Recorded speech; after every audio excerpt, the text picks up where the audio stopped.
After opening the box, please check the contents of the box carefully.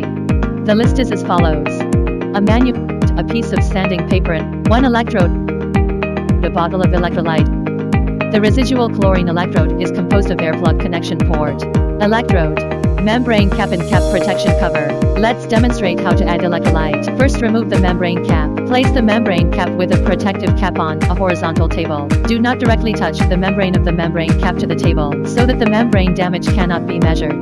Place the sanding paper rough side up on the table. Hold the electrode vertically. Grind the working electrode back and forth in an 8 shape on the rough surface of the polishing paper for 2 to 3 times.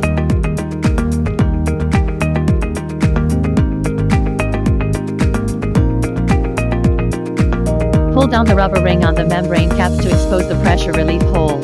Unscrew the electrolyte bottle cap. Fill the electrolyte along the inner wall of the membrane cap until it reaches the thread.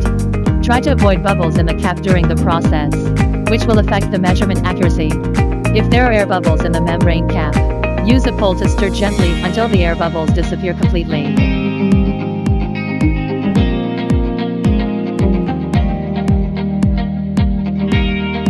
Put the sensor body upright on the membrane cap. Turn the electrode counterclockwise until the threads engage.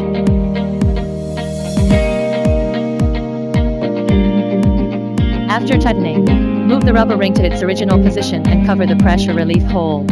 Rinse the residual electrolyte on the electrode with pure water.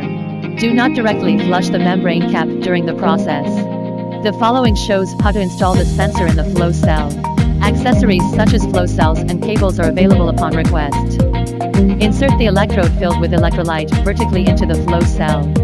Make sure the bottom of the electrode is 2 cm to 2.5 cm from the bottom of the flow cell. Tighten the sealing rubber ring of the flow cell and turn on the water and electricity for hydration. Please complete the operation of electrifying the electrode filled with electrolyte within 15 minutes. Otherwise, the electrode may be damaged. If the sensor needs to be stored or transported again after use, the electrolyte in the membrane cap should be poured out. Rinse the electrode head with warm water not higher than 40 degrees centigrade for 10 minutes until the residual electrolyte is completely cleaned. After cleaning, it should be placed in a cool and ventilated place to air dry, and the sensor should be completely dried before storage and transportation.